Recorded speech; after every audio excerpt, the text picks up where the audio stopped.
Welcome to Restaurant Relevance, the podcast, where the goal is to glean operational tactics for restaurant operators from data-driven research, probably nerding out along the way. I'm Nathan Jarvis, the host. Welcome to those of you who are tuning into the show. Before we dive into the show, here are the highlights and key takeaways. I definitely found that the technology actually has to work seamlessly, which makes a lot of sense, right? We always get frustrated when technology doesn't work. People are definitely more willing to try facial recognition if they have someone in their social group that has tried it and presumably has a positive experience with it. Perceived trust is definitely a moderator here or a predictor of usage. And so I would kind of extrapolate that a company really needs to place some time and effort to building that trust with the guests so that people use it. And then lastly, and we didn't really mention it in this, but I was reading in your paper the example that if you're going to use this for loyalty programs, that trying to add a fun factor to it helps to enhance kind of In this episode, we're featuring research published in the International Journal of Hospitality Management entitled, "Let's Face It, Are Customers Ready for Facial Recognition Technology at Quick Service Restaurants?" Honestly, I'm excited to feature this research today because facial recognition has been an emerging technology, but it's not really something I'm seeing widely in the restaurant industry all that much. It has all sorts of privacy, reliability, and other concerns related to it, and I'm super curious to see how guests are reacting to it. So let's jump right in. We're fortunate to have all three of the authors with us today to talk about this research. Olena Shifsky is a PhD candidate and a graduate assistant at the Department of Nutrition and Hospitality Management at the University of Mississippi. She was born and raised in the Ukraine. Her research interests are in information technologies in the hospitality industry and consumer behavior. She is the author of a number of publications in academic and professional journals and 2 book chapters so far. She presented her research at international academic conferences and serves as a reviewer for 4 highly ranked academic journals in hospitality and tourism. Her future career goal is to become a university professor and to continue improving her teaching and research skills. Welcome to the show. Thank you very much for having us and interest to our research. Absolutely.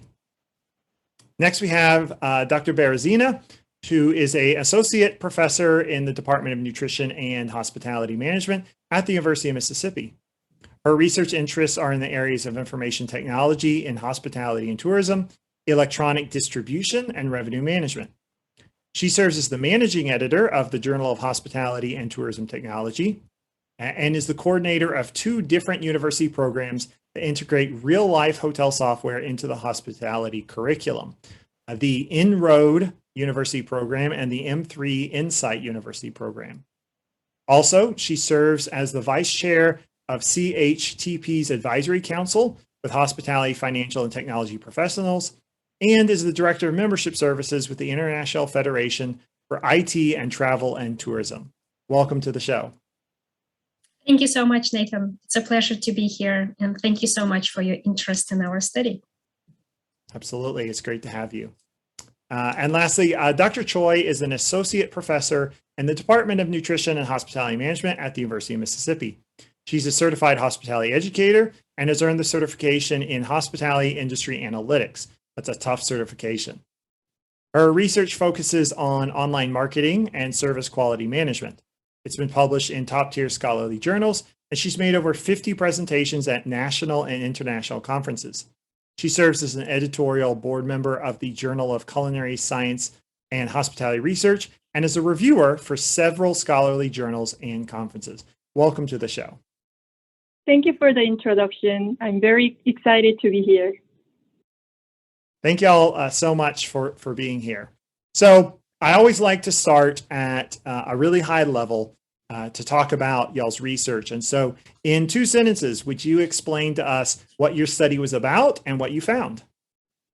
In our study, we provide an integrated model that tests the determinant of our customers' intention to use facial recognition systems in quick service restaurants for the loyalty account and payment account authorization. And facial recognition technology is a type of biometric technology that identify a person based on their face topology. And we found that perceived performance expectancy, social influence, and trustworthy systems significantly affect customers' intention to use this technology for both loyalty account and payment account authorizations. And also the perceived security affects trust in the systems. And the difference in intention of the customers to use technology for their loyalty account authorization and payment account authorization is in hedonic motivations. Hedonic motivation have influence on intention to use for loyalty account authorizations, but does not affect the intention to use for payment authorization. Okay, awesome. So we'll dig into some of those details in just a second.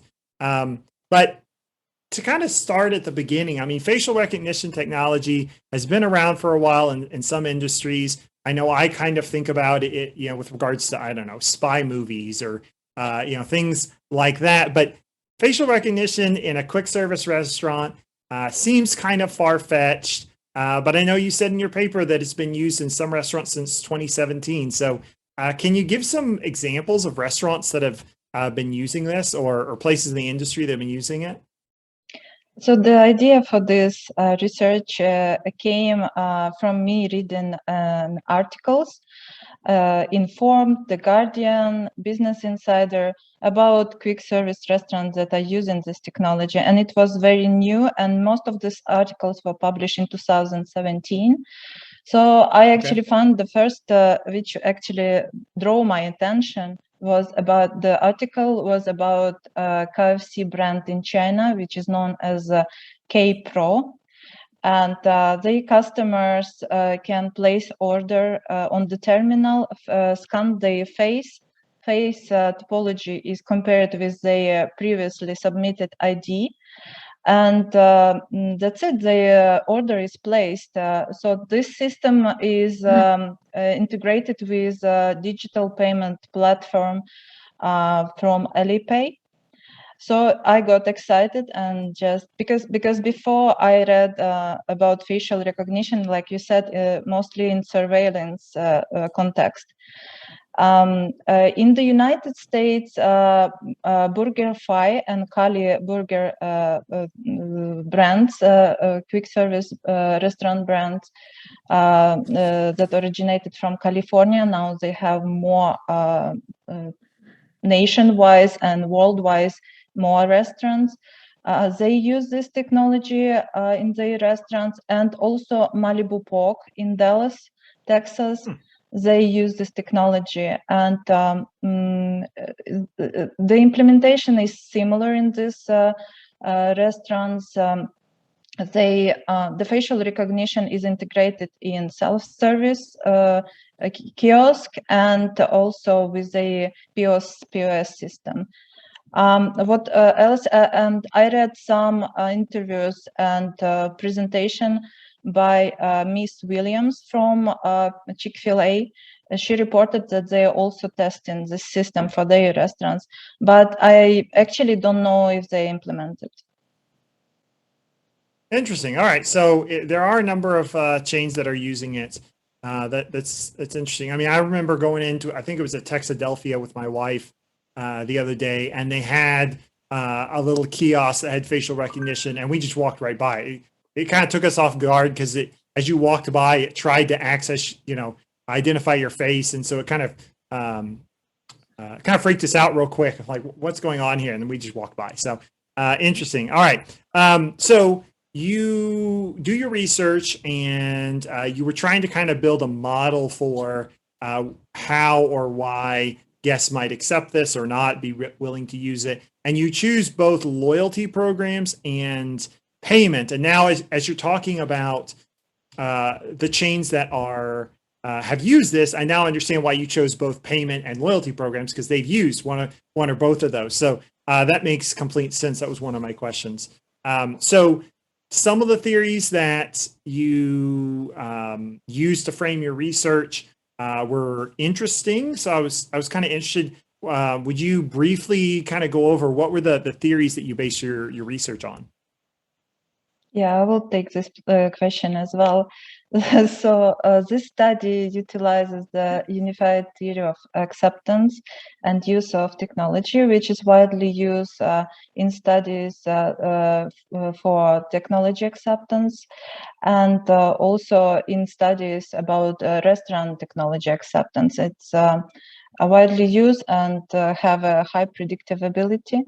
And we also added some factors that based on the context of facial recognition, such as hedonic motivations, customers' personal innovativeness, privacy concerns, perceived security, trust in the systems.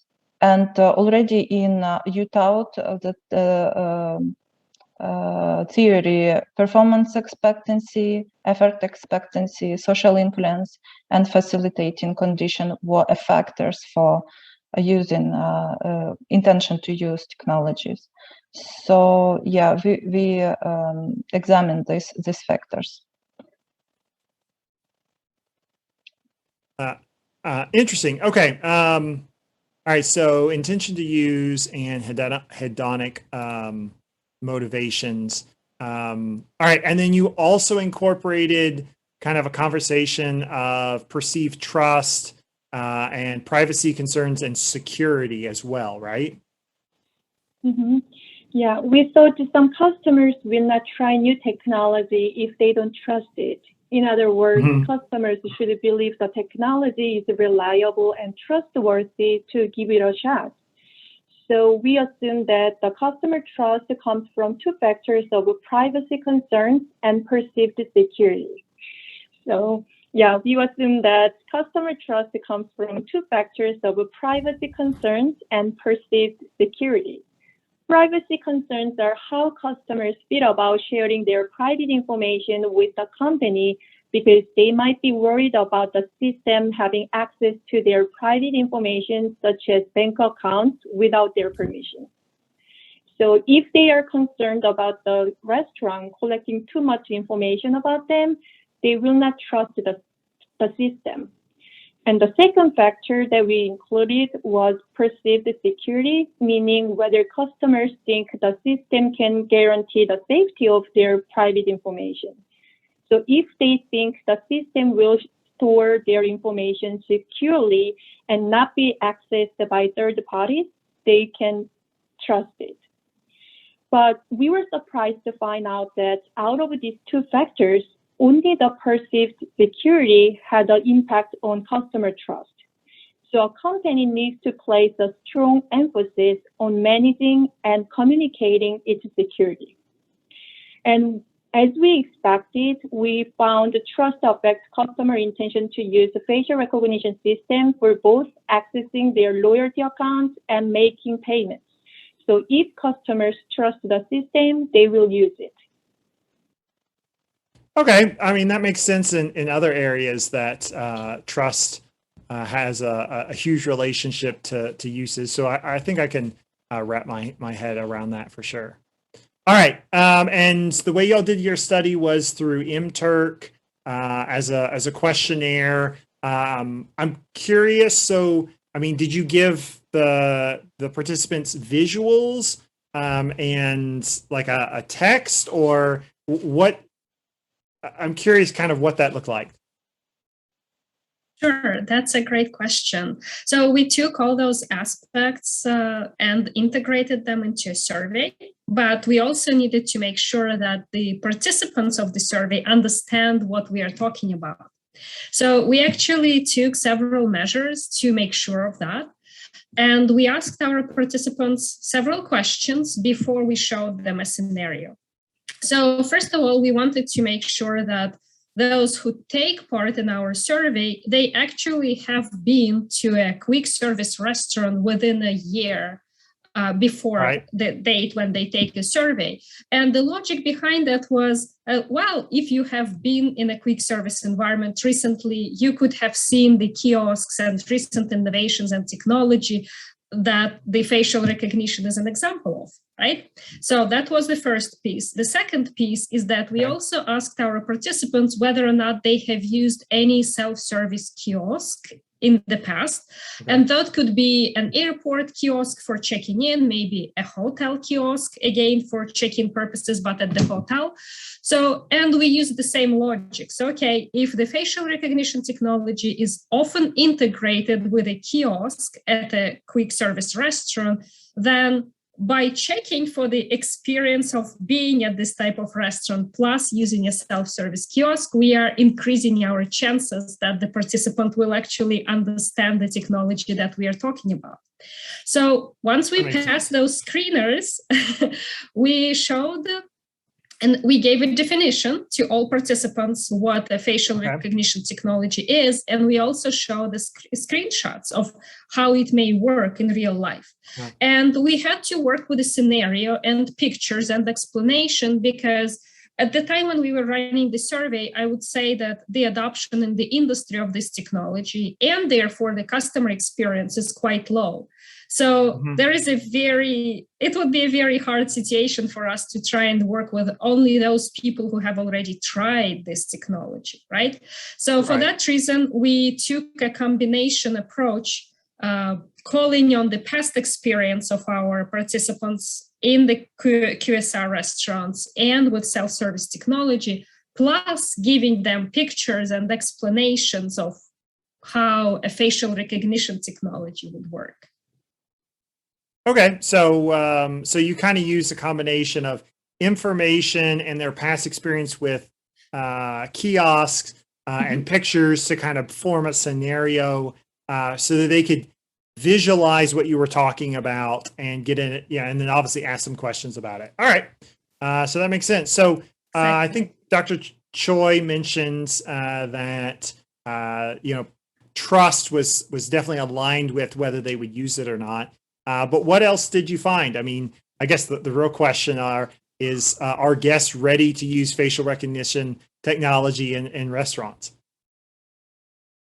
We found that for customers is important the usability and functionality of the system for sake of using it, and this was the strongest predictor.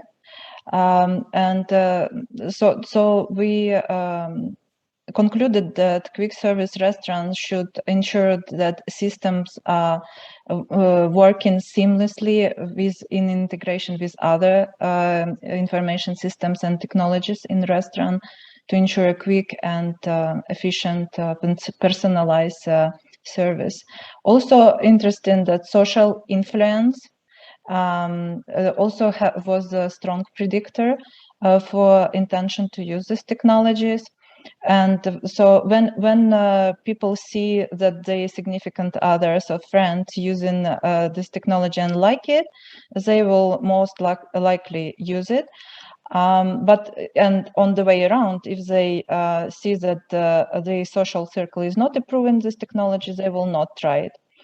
And also our findings show that hedonic motivation, as I said, it's the determining usage of this technology for a loyalty account, but not for payment account authorization. And so when the industry professionals market this technology, they should keep this in mind, that advertising this technology as interesting and fun will not work for promoting usage of this technology for payment information or authorization. I'm sorry. Interesting.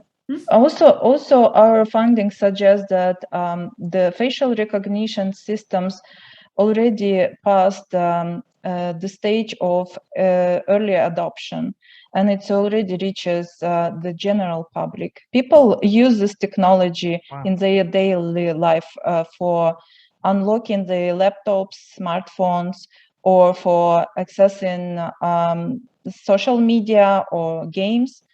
So they perceive it as technology that doesn't need additional effort from them.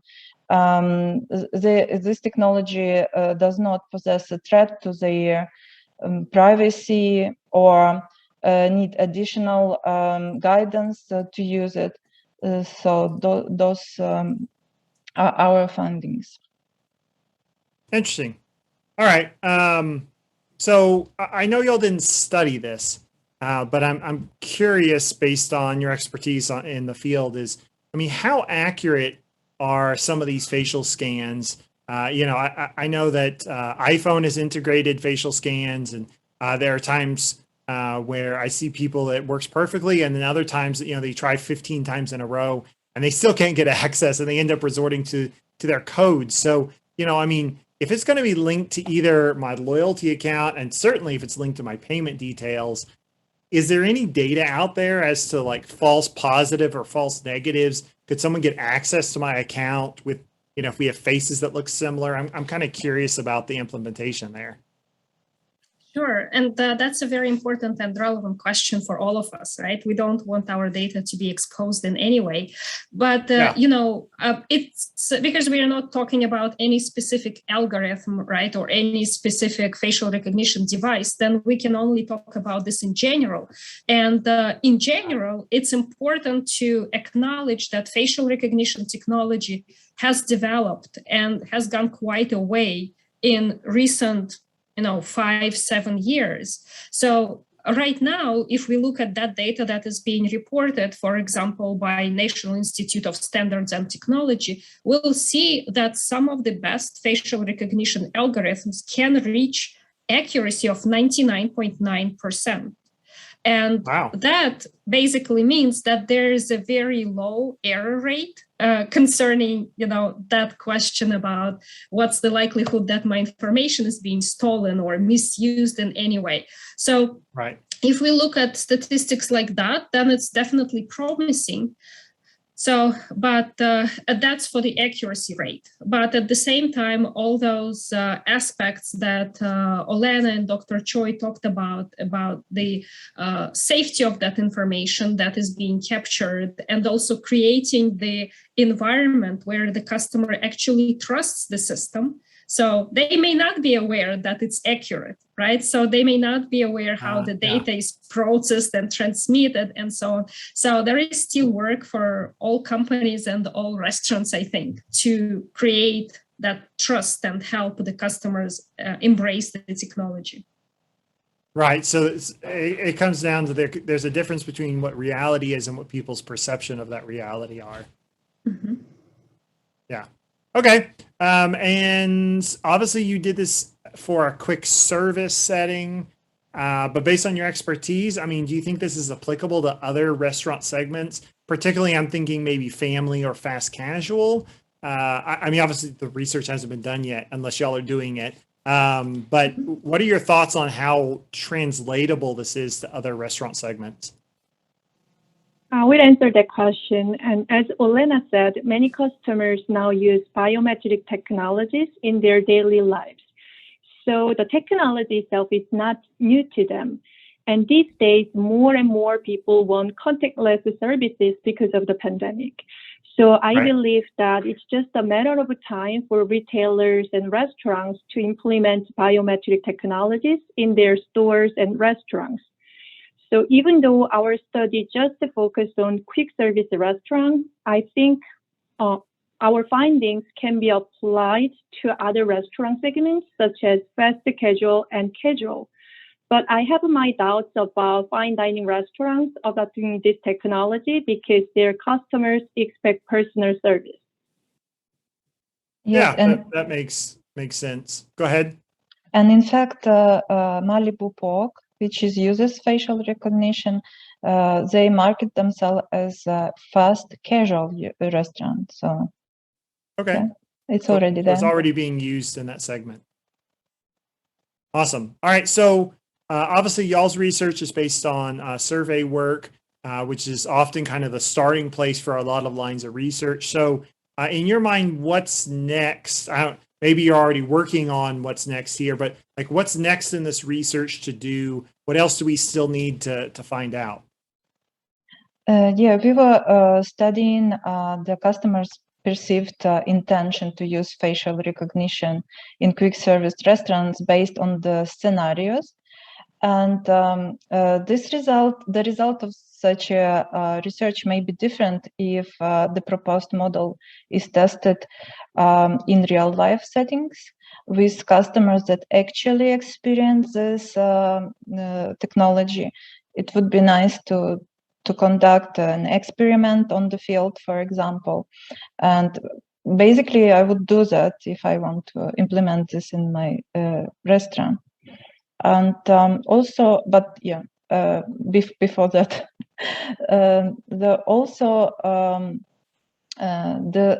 we can think of other studies that can examine this model and this determinants on other settings, for example, for different age, for different gender groups in different geographical locations. Also, for other biometric technologies in different hospitality and service industries. Okay. All right. So definitely could look at more of the application as well as kind of segment out the different demographics and see how they respond separately. So something you said there, you said, well, you absolutely could do an experiment in a restaurant setting. I think that leads kind of into my next question, which is, so, if you were, the owner or the CEO of a QSR group or chain, how would you be implementing or testing this technology? Or would you at all? So first, I will look at who comes to my restaurants and decide which location is the best to start with. And the technology is actually expensive. So I will give myself at least 3 months to see whether it's worth the investment. Did I get more customers? Did the business improve? Did the customers like using the technology? If it did, I will look at using it at other locations. Okay. And you mentioned cost there. So what's kind of obviously I know as technology advances, things come down in cost, but like right now, what's kind of the cost per unit to implement this? Actually, I did examine this. I look at the different websites of facial recognition providers, and they do not post the actual cost of the project. There are reasons for it. And because calculating the cost of ownership of facial recognition is complex task and really depends on many factors, like you said, hardware, the quantity of and quality of facial recognition cams, and the number of the faces that are scanned simultaneously.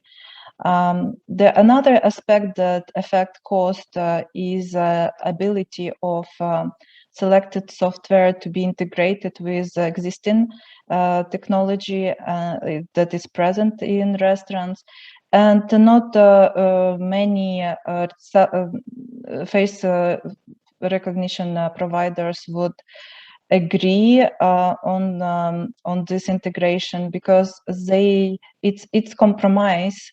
The integration with other technologies may lead to noticeable reduction in recognition performance. That's why often implementing of facial recognition systems means a complete upgrade of equipment. which is more expensive than integration. Right. I really cannot say the price. What I found in terms of the price, I found surveillance systems price, and it's coming starting from $40,000 for surveillance system with facial recognition.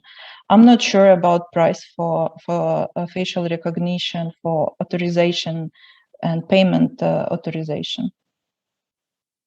Okay, fair enough. Yeah, I know customers can be, or excuse me, companies can be protective of particularly prices. So I get that. I was just kind of curious.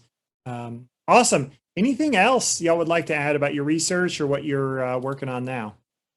Yeah, we are working on the study about facial recognition in events. So it's not about restaurant, but I hope I can come back to this topic as well. But really, we need probably more wider implementation of this technology to study actual people who use this technology.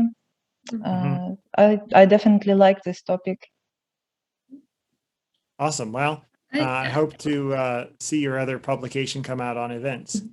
Go ahead. I would also add that I think we all enjoyed working on a topic like this, and with facial recognition technology as a focus of this study, that was something really exciting.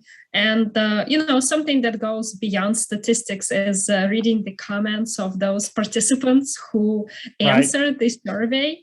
And, to that comment that you made about you and your wife walking into a restaurant and basically running away from the technology, right? I think that an interesting aspect would be to also understand why people choose not to use it. So Olena mentioned the real life scenarios. So this is a part of a real life scenario. If you were to do an observation at a restaurant or an experiment, right, you can capture those clients who decided, well, that's not for me. It's way out of my league. So, and I think that would give us very interesting information about why or why not a customer chooses to use this technology.